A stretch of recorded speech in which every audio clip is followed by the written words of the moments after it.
Pilipinas, isang nakakikimbal na pangyayari ang ginawa ni President Vladimir Putin ng Russia dahil pinalabas na ito ang kanyang super weapon na si Satanas na ikinagkulat hindi lamang ng NATO kundi pati ng buong mundo.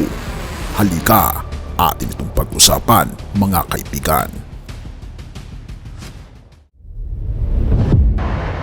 Inilabas na ng Russia ayon sa ulat ng military update ang S-500 Prometei at kinakalaban ng Russia ang hamon ng hypersonic at ICBM na tinatawag ng Russia na RS-28 Satan-2 na ito ay nakadeploy na. Oo mga kaibigan, narinig nyo nga ang pangalan ng isa sa mga pinakamalakas na weapon ngayon ng Russia, ang Satan-2. Binalaan ni Putin ng malapit na pagkamit sa labanan dahil sa umiiral na tensyon sa pagitan ng Russia, ng NATO, ng China at ng buong mundo. Ang S-500 Prometei na kilala rin bilang Triumphator -M ay higit sa isang sistema ng depensa sa himpapawid. Ito ay isang kalasag laban sa pinakabagong uri ng pakikipaglaban, ang mga armas na hypersonic. Ang pinakabago at kamanghamangang produkto ng Russia, ang RS-28 Satan-2 ay may kakayahan na mag-intercept ng mga napakabilis at magkiliw na mga missile na maaring baguhin ang mga patakaran ng pakikilahok sa himpapawid sa pandaigdigang entablado. Ang balita ng Russia na itinuturing na matagumpay na pagsubok ng bagong intercontinental ballistic missile, ang Sarmat na kilala rin bilang Satan-2. At ang sistema ng depensa ng himpapawid na S-500 ay nagdulot ng mga alon ng pag-alala hindi lamang sa NATO, sa United States of America, sa mga bansa sa Europa, kundi sa buong mundo. Bagaman limitado ang independenteng verifikasyon ng mga test na ito, nagtataglay ito ng mahalagang tanong tungkol sa potensyal na epekto ng pandaigdigang balanse ng puwersa sa militar at sa mga panganib ng pagpaparami ng mga nuklear.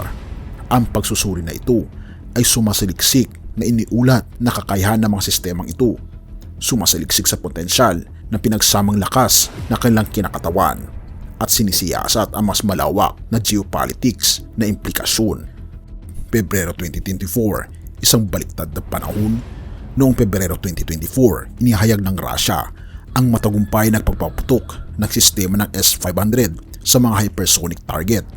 At ang mga pag-unlad na ito ay tinugon ng international na pansin dahil ito ay nagpapahiwatig ng isang potensyal na pag-usbong sa teknolohiya ng depensa laban sa mga missile.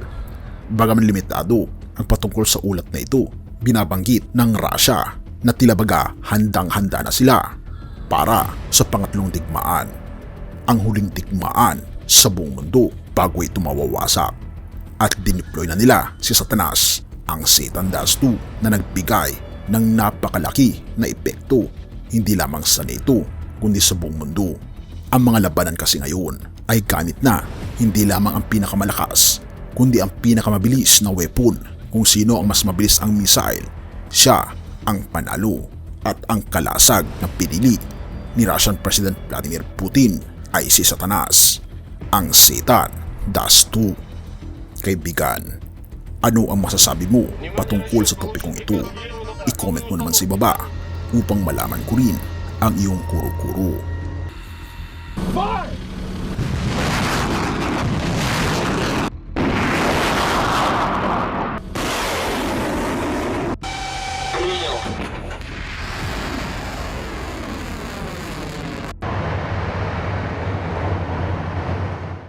Mateo 23 verse 39. Sinasabi ko sa inyo, hindi na ninyo ako makikita hanggang dumating ang oras na sasabihin ninyo, pinagpala ang dumarating sa pangalan ng Panginoon. Kaibigan, malapit na ang pagdating ng ating Panginoong Diyos. Sa mga tumitinding tensyon sa mundo, ito na ang panahon na pakaingatan natin ang ating pananampalataya sa ating Panginoong Diyos. Dahil tumitindi si Satanas ngayon, kaya niyang kontrolin maging ang mga digmaan. Ngunit huwag tayong mabahala, sapagkat ang ating Panginoong Diyos pa rin ang may kontrol ng lahat. Purihin ang ating Panginoong Diyos at salamat kaibigan sa iyong panonood. Tayo manalangin.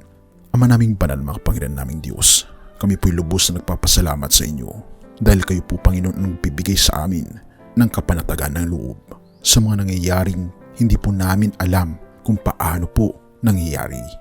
Ang kasamaan ng mundo ay lalong umiiral, ngunit salamat, Panginoon, ang pag-ibig nyo ay lubos-lubos at higit-higit na lalo pang umiiral sa aming buhay.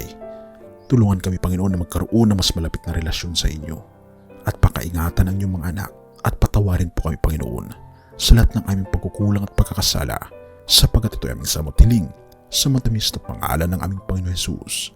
Amen.